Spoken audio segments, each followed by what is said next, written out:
किस बादशाह के महल को हजरत जब्राइल अलैहिस्सलाम ने अपने पर से तबाह कर दिया था?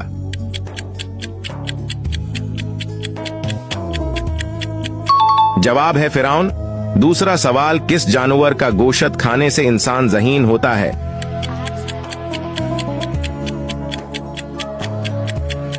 जवाब है मछली का। तीसरा सवाल, किस जानदार का रोजाना घर पर आना अच्छी किस्मत की निशानी है?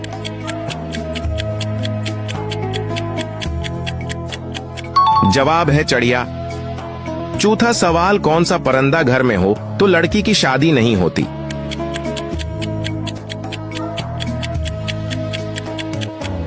जवाब है उल्लू। पांचवा सवाल, क्या औरत का मजार पर जाना जायज है?